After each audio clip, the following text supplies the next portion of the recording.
Guys मैले यो नयाँ बल्ल चाहिँ यो वायरलेसवाला के अरे यो माइक किनेको है। यत्रो बेरसम्म मैले भिडियो बनाएको त्यो त रेकर्डै भएर हुन्छ। त्यो अन गर्नुपर्ने रहेछ, मलाई आइडिया भएन क्या। अहिले भएको छ किन चेक गर्छु।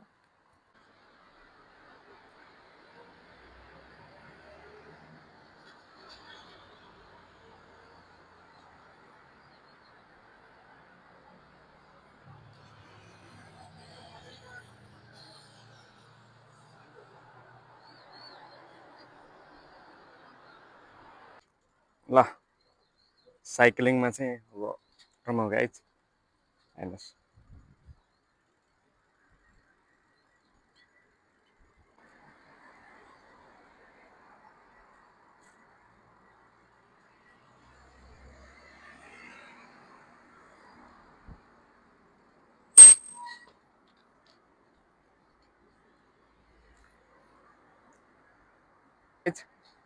म अहिले फुजिओकामा छु। म चाहिँ यो फुजिओकादेखि मायाबासीसम्म झन्डै वान वे रोड चाहिँ 24 किलोमिटर जतिको छ। म त्यो चाहिँ साइक्लिङ गरेर जाँदैछु। अलिकति रोड चाहिँ अलि बिजी एरिया जस्तो भयो, अलिकति गाउँतिरको त्यस्तो जङ्गल टाइपको अनि रिभर साइडको एरिया चाहिँ भएन।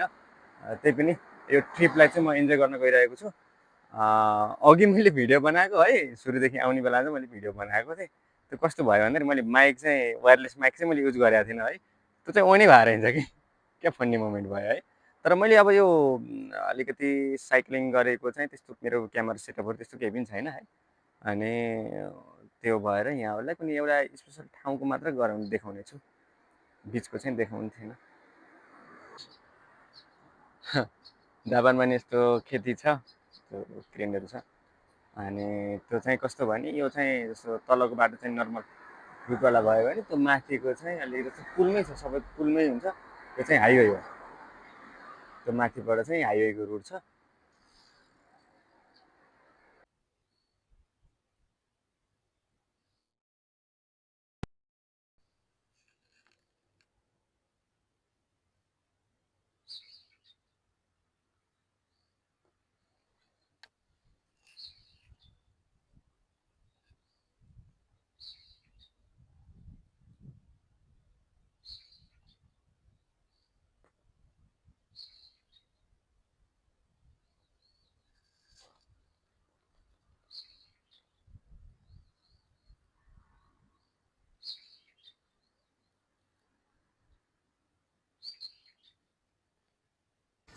ल गाइस, म चाहिँ यो यात्राको क्रममा एउटा साइक्लिङ रोड जङ्गलको बाटो हुँदै चाहिँ फाइनल्ली आएको छु। एउटा बेस्ट डेस्टिनेसन जस्तो चाहिँ लागेको छ। कति कति मिनट छ मलाई त्यो धेरै आइडिया चाहिँ छैन। जङ्गलको बाटो छ, साइक्लिङ रोड छ, ठ्याक्कै कति किलोमिटर छ ठ्याक्कै आइडिया छैन मलाई। ल एड्छिन चाहिँ एकदम आनन्दको ठाउँ छ, जस्तो खोजेको थियो त्यस्तै।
हेलो, म चाहिँ लगभग हाफ वे को हाफ वे चाहिँ आइसकेको छु। धन्य 12 किलोमिटर जति चाहिँ यात्रा गरेर। अनि लगभग अहिले चाहिँ पौने 11 जति पाएको छ। म चाहिँ यहाँ बिचमा एउटा पार्क रहेछ है, अनि यही पार्कमा चाहिँ अनि अहिले यसो बसिरहेको छु। यहाँबाट चाहिँ कहाँ जाने के गर्ने भन्ने कुराहरू चाहिँ प्लान बनाउँछु। साथमा मोनिस्टर छ, मोन्स्टार अनि ब्याग अनि जस्ट फन मात्र, अरू त्यस्तो कुनै प्लान केही पनि छैन।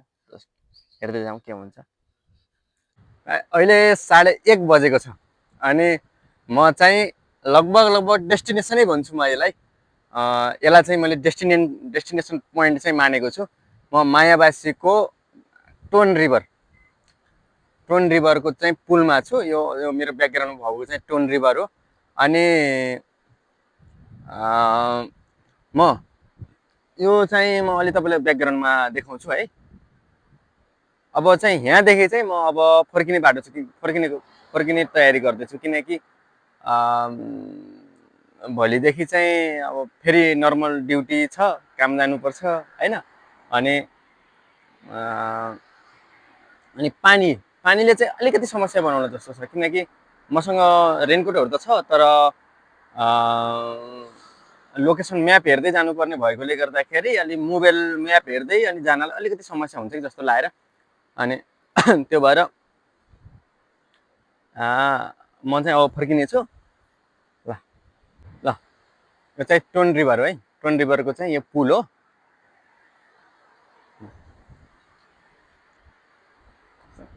ब्युटी छ नि, पुल छ यहाँ। अनि उहाँ एकजना माछा मार्ने भन्नुभन्दा पनि के भन्छ अरे फिसिङ गर्दै हुनुहुन्छ भनौँ न। माछा मार्नु भन्ने अलि नराम्रो चोट भयो। अनि यो जुन तपाईँले यो बाटो देख्नु भएको छ नि, यो चाहिँ जापानको सायद सबैभन्दा लामो हुनुपर्छ। एक्ज्याक्टली चाहिँ थाहा भएन होइन, तर हिजो मैले सर्च गरेको थिएँ साइक्लिङ आउने क्रममा चाहिँ यो जुन तपाईँले देख्नु भएको छ, यो जुन तलको यो रेलिङवाला बाटो, अनि त्यहाँदेखि चाहिँ यो टोन रिभर साइक्लिङ रोड हो यो चाहिँ। अनि अलिकति चाहिँ मैले यसलाई चाहिँ छोएर पनि आएँ होइन, तर यो चाहिँ जापानको सायद सबैभन्दा लामो साइक्लिङ चाहिँ हो। यो टुरबाट चाहिँ जान सक्छु सक्दिनँ म चाहिँ हेर्दैछु। अनि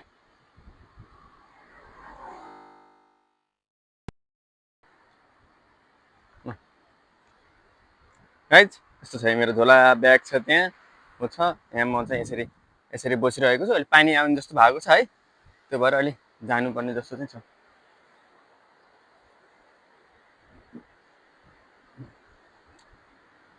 गाइज भर्खर चाहिँ म अहिले रिटर्न भइसकेको छु। म चाहिँ अहिले साइक्लिङ रोड, यो टोन रिभर साइक्लिङ रोडमा बाटो चाहिँ यात्रा गरिरहेको छु। जुन सानो बाटो देख्नु भएको छ त्यो हो। त्यहाँ चाहिँ मेरो साइकल रहेको छ, नर्मल साइकल, त्यस्तो त्यो राइडिङवाला साइकल पनि होइन, नर्मल टाइपको साइकल। अनि यहाँ यसो ठाउँमा चाहिँ बस्नको लागि पार्कहरू बनाएको छ। अनि ब्युटिफुल, एकदम शान्त छ, जङ्गलको बाटो छ। अनि के अरे खोलाको चाहिँ आवाज, चराचुरुङ्गीको आवाज सँगसँगै एकदम मनमोहक छ। यो यात्रा भनेको नर्मल्ली यो जुन साइक्लिङ रोडको यात्रा हो, यो चाहिँ जम्मा 6 किलोमिटर मात्र छ। हुनलाई चाहिँ यो रोड चाहिँ कति 200 समथिङ किलोमिटर हुनुपर्छ। यो टोन रिभर साइक्लिङ यो जुन पाथ बनाएको छ होइन, यो चाहिँ। अनि तर म चाहिँ 6 किलोमिटर मात्र यात्रा गरेर त्यसपछि चाहिँ अर्को रुटबाट चाहिँ नर्मल रुटबाट चाहिँ म जानेछु। अहिले चाहिँ 2 बन्न लागेको छ अनि पानी पर्ला जस्तो भएको छ है। अनि त्यही छ, इन्जोय गरिरहेको छु जस।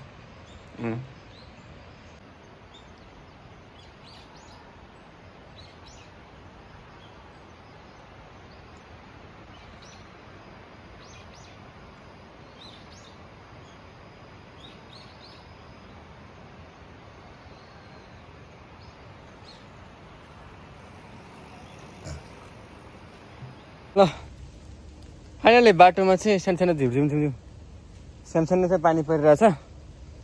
अब चाहिँ रेनकोट लाउनु पर्ने नै अवस्था छ।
Hi guys.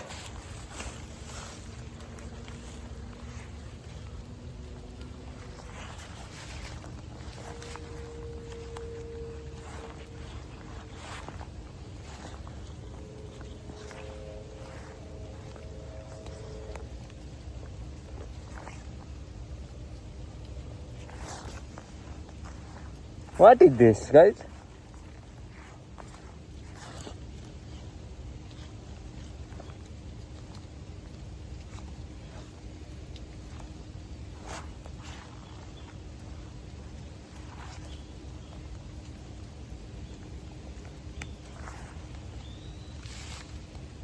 हेलो, अहिले चाहिँ 4 बज्न लागेको छ। म चाहिँ जहाँ पहिला आएर जुन पार्कमा बसेको थिएँ म अहिले त्यही पार्कमा चाहिँ रिटर्न भएको छु। पानी आइरहेको छ। अब हेरौँ, अब डेस्टिनेसन पोइन्ट भनेको चाहिँ म रिटर्न हुँदैछु। अनि सुरुमा चाहिँ रुम भन्नुभन्दा पनि पहिला स्टेसन पुगेर अनि केही सपिङ गरेर कपाल काटेर अनि त्यसपछि सपिङ गरेर त्यही रुटबाट चाहिँ घरमा रुममा जानेछु। अनि केही ठिकै भयो भनौँ। यो यात्रा चाहिँ अलिकति मौसम चाहिँ एकदम ठिकै थियो। पानीले गर्दा केही डिस्टर्ब भयो भने ओभरअल चाहिँ मौसम एकदम बेटर थियो। अनि केही साइक्लिङ लेनको चाहिँ साइक्लिङ पाथ भनौँ न, लेन त ठुलो उसमा नि हुन्छ, साइक्लिङ रोडकै अलिकति भए पनि 5-6 किलोमिटर भए पनि अनुभव गर्न पाएँ र राम्रो कुरा भनौँ। अनि केही रिभरहरू भनौँ, केही जङ्गलको बाटोहरू पनि भयो। अनि मोस्टली चाहिँ जुन भिडभाडको बाटो भएकोले गर्दाखेरि त्यति धेरै इन्जोय त गर्न पाएन भनौँ न। ल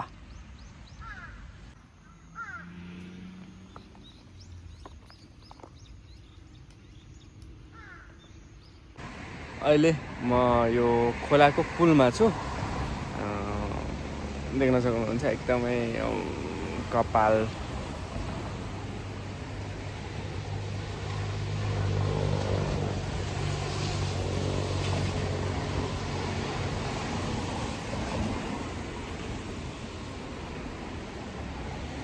यो अघिकै बाटोमा आएको छु म चाहिँ। अनि म फर्किँदैछु। अब धेरै छैन, अब 5-6 किलोमिटर छ स्टेसन जानको लागि।